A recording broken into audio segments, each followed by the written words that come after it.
मुझे इस पावर को यूज करना है तो अपने होस्ट के साथ बहुत अच्छा बॉन्ड बनाना पड़ेगा। चलो हम सब मिलके इस बच्चे को चौको देते हैं, अपना तीसरा टांग वाला। मुझे ने सब लोगों ने मारा, मेरे पीछे से मारा, मुझे आगे से मारा, मैं ये सब कुछ मार दूंगा एक दिन। हमें इस जिंजीरी को मार देना चाहिए जिससे हमारे विलेज पे कोई प्रॉब्लम नहीं हो। ये क्या कर रही है तू उस बच्चे को देख के तुझे वो करने का मूड हो रहा है। हमने इस चीज के लिए अम्बू को ज्वाइन करे थे क्या? किसी एक बच्चे को हकते हुए उसे हिलाते हुए देखना ही क्या हमारा काम है? मैं अकेला हूँ, मेरा कोई सेंस नहीं जो मुझे मदद कर सकते मैं बहुत ज्यादा स्ट्रॉन्ग बनने के लिए। नारुतो तुम्हें पता है मैं एक लड़का हूँ तब भी तुम मुझे किस कर रहे हो? तुम तो मेरा पूरा चक्रा को सोख रहे हो। सच में ये मैंने करा था, हकूक के साथ उसे किस कर रहा था। क्या छी कितना गंदा लग रहा था मुझे। नारुतो तुम मेरे बीच में क्यों आए? मैं अकेला भी काफी था गारा को डिफीट करने के लिए। आई हेट यू नारुतो, मैं तुझसे नफरत करता। तूने सास्की का रिब्स का हड्डी तोड़ दिया जिसकी वजह से सास्की अब कभी चल नहीं पाएगा। मुझे पहले पता होता ये बच्चा जो असुरा का पुनर्जन्म है तो मैं पहले इस बच्चे के साथ पूरा कांटेक्ट बना लेता। नारुतो तुम पावर के घमंड में इतना ज्यादा चूर हो गए, तुम दूसरी लड़की से रात को मजे लेते हो। अब मैं क्या करूँ? इस बेरियन मोड के चक्कर में मेरा तीसरी टांग इतना ज्यादा बड़ा हो गया कोई लड़की संभाल ही नहीं पाती। आज मुझे एक ओत्सुकी को बहुत ज्यादा इंसल्ट का सामना करना पड़ रहा है। एक इंसान जो मेरे पीछे से बहुत तगड़ा मार रहा है। तुम एक लौता इंसान हो जो हम जैसे ओत्सुकी को मिटाने का दम रखता है। इसी का मारू तुम ये कह रहे हो गलती से बोरुतो बेरियन मोड में चलाया था अपने आप। लॉर्ड ओरोचिमारू आप इतना असली स्टोरी क्यों क्रिएट करें? इसलिए क्रिएट कर रहा था सिवाय मैं बहुत ज्यादा बोर हो चुका था। प्यार मेरे जैसे बहुत चीज होता लेकिन नारुतो कभी अश्लील नहीं बना, इसलिए मैं नारुतो का अश्लील बनाया इस स्टोरी में। अच्छा लॉर्ड ओरोचिमारू आप मुझे क्यों नहीं बताया? मैं इसलिए नहीं बताया कि ले तू मेरे से भी अश्लील स्टोरी को क्रिएट कर देता। आप ऐसा मत बोलो लॉर्ड ओरोचिमारू, मैं कम अश्लील बनाता। जैसे नारुतो के यूनिवर्स में सारी लड़की को नारुतो शादी कराया था इसके बाद हो जाता, बस इतना ही करता मैं लॉर्ड ओरोचिमारू। इतना भी बहुत ज्यादा होता है सिवाय तुम्हें पता नहीं। अब चलो बिना देरी के एक्सप्लेनेशन को स्टार्ट करो मेरी अश्लील स्टोरी को। ठीक है लॉर्ड ओरोचिमारू, इस स्टोरी का नाम है अश्लील स्टोरी। हम सब साथ में देखते हैं लॉर्ड ओरोचिमारू इस कहानी को। कहानी की स्टार्टिंग में हमें किसी की वॉइस आती है जो बता रहा होता है एक लड़का जिससे विलेज के लोग नापसंद करते हैं और हर टाइम बहुत ज्यादा बुली करते हैं और मारते रहते हैं जिसकी वजह से नारुतो बहुत ज्यादा दुखी होता है। इसलिए मारते रहते के लिए उस बच्चे के बॉडी के अंदर ऐसा एक बीजू सील है जिसकी पावर का कोई लिमिट नहीं है, साथ में वो बहुत ज्यादा ओवर पावर है। लेकिन ये बात किसी को पता नहीं होता उस बीजू के पास ऐसा एक मोड है जिसके सामने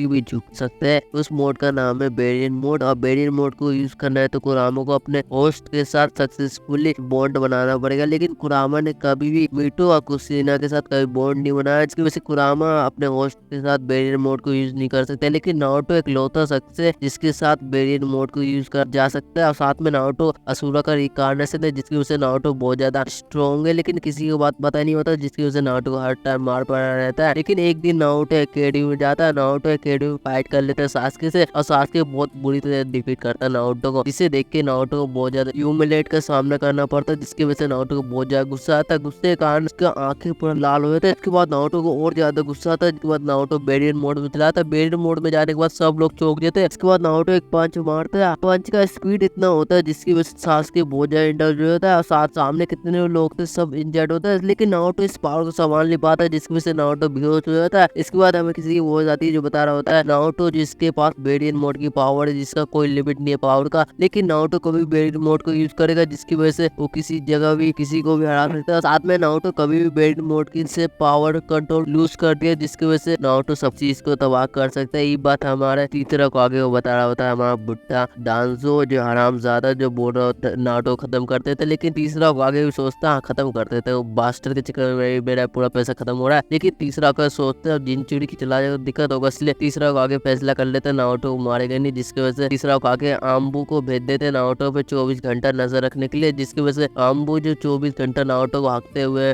ट्रेनिंग करते हुए अपना वो हिलाते हुए देखते रहते हैं और साथ में कुछ फीमेल भी होते हैं जिसकी वजह से फीमेल को भी वो हो जाता है। इसके बाद नारुतो अपना ट्रेनिंग करता है चक्रा कंट्रोल का। चक्रा कंट्रोल बहुत ज्यादा बेहतर हो जाता है लेकिन नारुतो का कोई सेंस ही नहीं रहता जिसकी वजह से नारुतो को सब कुछ अकेला करना पड़ता है जिसकी वजह से नारुतो बहुत ज्यादा डिफिकल्ट होता है। इसके कुछ साल बाद नारुतो एक सक्सेसफुली गेनर बन जाता लेता है और टीम 7 मेंबर बन जाता है। उसके बाद टीम 7 जाते हैं मिशन के लिए लैंड ऑफ वेब। इसके बाद हमें तीसरा आगे की वॉइस आती है जो बता रहा होता है नारुतो उज़ुमाकी, जिसके अंदर ऐसी एक छुपी हुई पावर है जिसे एक्टिवेट करना है तो नारुतो को गुस्सा होना पड़ेगा, नहीं तो नारुतो के सामने उसके दोस्त को बहुत ज्यादा इंजर्ड होना पड़ेगा, जिसकी वजह से नारुतो बहुत ज्यादा गुस्सा होगा तभी वो पावर को एक्टिवेट कर पाएगा। यही चीज अभी के टाइम पे हो रहा होता है, जैसे सासुके बहुत ज्यादा इंजर्ड हो रहा था आकू के अटैक से, जिसकी वजह से नारुतो को बहुत ज्यादा गुस्सा आता है। गुस्से के कारण का वेरिएंट मोड यूज होता है। वेरिएंट मोड यूज होते ही 1 सेकंड के अंदर आकू का आर्ट मेरे को तोड़ देता है। आकू को आर्ट मेरे को तोड़ने के बाद आकू के पास पहुंचता है, उसको गले को पकड़ता है, उसको किस करता है। किस करने के चक्कर में आकू का पूरा चक्कर नारुतो की बॉडी में आता है। इसके बाद नारुतो बेहोश हो जाता है। इसके बाद नारुतो जागता है कोना के हॉस्पिटल में। हॉस्पिटल में जागने के बाद नारुतो याद करने की कोशिश करता है क्या हुआ था। इसके बाद नारुतो याद करता है तो उसे पता लगता है हमारी टीम गई थी एक मिशन के लिए। मिशन के दौरान दोस्त फाइट करते हैं, जिसकी वजह से इसके दोस्त बहुत ज्यादा इंजर्ड हो गए। इसके बाद नारुतो को याद नहीं होता। इसके बाद नारुतो को कुछ झलक दिखता है उसके वेरिएंट मोड का और हाकू को किस कर रहा होता है। इसके बाद नारुतो बहुत ज्यादा डर जाता है, जिसकी वजह से नारुतो चीनी एग्जाम में पार्टिसिपेट नहीं करता। जिसके बाद नारुतो जंगल में अकेला ट्रेनिंग कर रहा होता है कि अपनी पावर कंट्रोल करना है। लेकिन नारुतो चीनी एग्जाम में रह ना रहे से कुछ फर्क नहीं पड़ता। और जस्ट जैसे उड़ीमारू सासुके को कर्स मार्क देता है। इसके 3 दिन बाद नारुतो मिलता है जिरा से और जिरा नारुतो को अपना स्टूल लगाया तो उसे ट्रेनिंग देता है, जिसकी वजह से नारुतो बहुत ज्यादा स्ट्रॉन्ग हो जाता है। इसके बाद जस्ट जैसा सेंट विलेज उड़ीमारू मिल के विलेज पे अटैक कर देते हैं। ये बात नारुतो को पता लगता है, इसलिए नारुतो वहां से भाग जाता है और सासुके को बचाने चला जाता है। इसके बाद सासुके के पास पहुंचता है, सासुके को बचा लेता है। इसके बाद नारुतो अपने वेरिएंट मोड में जाता है और गारे को डिफीट कर देता है। लेकिन एक और बेकार चीज हुआ होता है इस स्टोरी में कि तीसरा होगागे की डेथ हुई थी। ये बात नारुतो को पता लगता है। नारुतो थोड़ी सी दुखी होता है विलेज के लोग, लेकिन नारुतो तो क्यों दुखी हो रहा है मैं समझ भी नहीं आ रहा। इसके बाद नारुतो सोच रहा होता है तीसरे होकागे कितना अच्छे इंसान थे, कितने भले इंसान थे, वैसे ही होकागे मैं बनूंगा। वास्तव तेरी जिंदगी वही चेंज करने वाला, तू उसी का प्यार कर रहा है। उसके बाद नारुतो सोच रहा होता है मुझे बहुत ज्यादा स्ट्रॉन्ग होना पड़ेगा, मैं इतना ज्यादा स्ट्रॉन्ग होता अपने वेरिएंट मोड को यूज कर पाता, मैं तीसरे होकागे को बचा पाता। अच्छा नहीं तू वेरिएंट मोड को यूज नहीं कर पाया, अभी तक यूज नहीं कर, मतलब तीसरा को बचा था तेरी तो लगाता है। इसके कुछ समय बाद सासुके विलेज छोड़ के चला जाता है और उसके माँ के पास ये बात नारुतो पता लगता है, इसलिए नारुतो सासुके के पीछे जाता है अपने दोस्त को रोकने के लिए। लेकिन सासुके रुकता नहीं, इसलिए नारुतो और सासुके के बीच फाइट हो जाती है। दोनों के बीच तगड़ी फाइट होती है, लेकिन फाइट के दौरान नारुतो को बहुत ज्यादा गुस्सा आ जाता है। गुस्से के कारण वो अपने वेरिएंट मोड में लाता है। वेरिएंट मोड में जाने के बाद सासुके को पंच मारता है, वजह से सासुके का रीढ़ की हड्डी टूट जाती है, जिसकी वजह से सासुके ऑलमोस्ट मरने वाला होता है। लेकिन नारुतो अपने वेरिएंट मोड की स्पीड से सासुके को ले जाता है कोना के अंदर। कोना के अंदर पहुंचने के बाद नारुतो अपने मेडिकल स्किल से सासुके को बचा लेता है। वह जिराया समझ जाता है नारुतो अपनी पावर को कंट्रोल नहीं करेगा तो बहुत लोगों को नुकसान पहुंचा सकता है, इसलिए नारुतो को ले लेता है विलेज से बाद 3 साल को ट्रेनिंग के। इसके दूसरी साइड हमें दिखाया जाता है सासुके जो विलेज में रहता है और 24 घंटा आबू तो सासुके पे नजर रखते हैं। फिर 3 साल बाद हमें दिखाया जाता है नारुतो जो ट्रेनिंग कर रहा होता है, लेकिन ट्रेनिंग करते हुए कुरामा देख रहा होता है नारुतो को अपने इनर वर्ल्ड। उसका कुरामा समझ जाती है मेरी पावर को कैसे यूज कर पा रहा होता है, हागोरोमो का बेटे का पुनर्जन्म है। उसके बाद कुरामा फैसला कर लेता है नारुतो को अपनी पूरी पावर देगा, जिसके बाद कुरामा की वॉइस आती है नारुतो के माइंड में रियल वर्ल्ड में। इसके बाद नारुतो अपने इनर वर्ल्ड में पहुंचता है। इनर वर्ल्ड में पहुंचने के बाद कुरामा से पूछता है तुम हो कौन। इसके बाद कुरामा बताता है मैं कुरामा हूँ। इसके बाद नारुतो पे अपना हाथ बढ़ाता है, बोलता है मैं तुम्हें अपनी पूरी पावर दूंगा कि तुम उस शख्स के पुनर्जन्म लो। उसके बाद कुरामा नारुतो को अपनी पूरी पावर देता है, वैसे नारुतो रियली कुरामा का चक्र यूज कर सकता है। इसके बाद नारुतो कुरामा का सिर तोड़ देता है, जिसकी वजह से नारुतो अपने पेरेंट्स से मिलता है। पेरेंट्स को मिलने के बाद नारुतो बहुत ज्यादा खुश होता है। इसके बाद नारुतो वेरिएंट मोड में चलाता है बिना दिक्कत का भी कुरामा से। इसके बाद हमें दिखाया जाता है विलेज का सीन जहाँ पे सासुके ककाशी से ट्रेनिंग लेता है, साथ में सासुके साकुरा से बहुत ज्यादा अच्छे बॉन्ड बन जाता है। इसके बाद नारुतो विलेज में वापस आता है, सभी लोग चौंक जाते हैं नारुतो की पावर देख के। इसके बाद नारुतो जिराया चलाते हैं आकाशी के हेड आउट, जहाँ पे आकाशी की लीडर से फाइट करते हैं, उसे डिफीट कर देते हैं। इसके बाद हमें दिखाया जाता है सासुके जिसने अपने भाई को डिफीट करके विलेज में वापस आता है। इसके बाद सीन कट खत्म दिखाया जाता है ओबिटो जो ओरोचिमारू से एलायंस में आता है, वॉर की तैयारी कर रहा होता है, लेकिन उन्हें पता नहीं होता वहाँ नारुतो उज़ुमाकी कितना ज्यादा ओवर पावर है, जिसकी वजह से नारुतो अकेले ओबिटो और ओरोचिमारू को डिफीट कर देता है। उन दोनों को डिफीट करने के बाद वॉर एंड हो जाती है। वॉर एंड होने के बाद नारुतो आटे जिसके पास पहुंचता है, उनकी बिना मर्जी के भी उन सबको टेंटेल के अंदर सील कर देता है, जिसके बाद नारुतो टेंटेल का जिंचुरी के बन जाता है। टेंटेल का जिंचुरी होने के बाद नारुतो डायरेक्ट चलाता है वेरिएंट मोड, टेंटेल के वेरिएंट मोड में जाता है। कुछ साल बाद नारुतो होकागे बन जाता है, लेकिन मोमोसुके किन्सुकी आते हैं अर्थ पे पूरी इंसानियत को खत्म करने के लिए, लेकिन नारुतो अपना एक रैप्टर मारता है, जिसकी वजह से मोमोसुके को अपनी औकात पता लग जाता है और नीचे झुका रहता है, कुत्ता पालतू बन जाता है। ऐसे कुछ समय बाद इसकी आता है अर्थ पे, नारुतो से फाइट करता है, लेकिन नारुतो अपना 30 तीसरे टांग खाता है, जिसकी वजह से इसकी भी चौंक जाता है नारुतो। तीसरा टांग देख के इसके बाद इसकी भी हार जाता है। इसके बाद नारुतो अपने तीसरे टांग से इस वर्ल्ड को प्रोटेक्ट करता है। इसके बाद ये वीडियो खत्म हो जाती है। वीडियो पसंद आया तो वीडियो को लाइक करके चैनल को सब्सक्राइब कर देना। तब तक मैं मिलूंगा नेक्स्ट वीडियो, तब तक बाय बाय।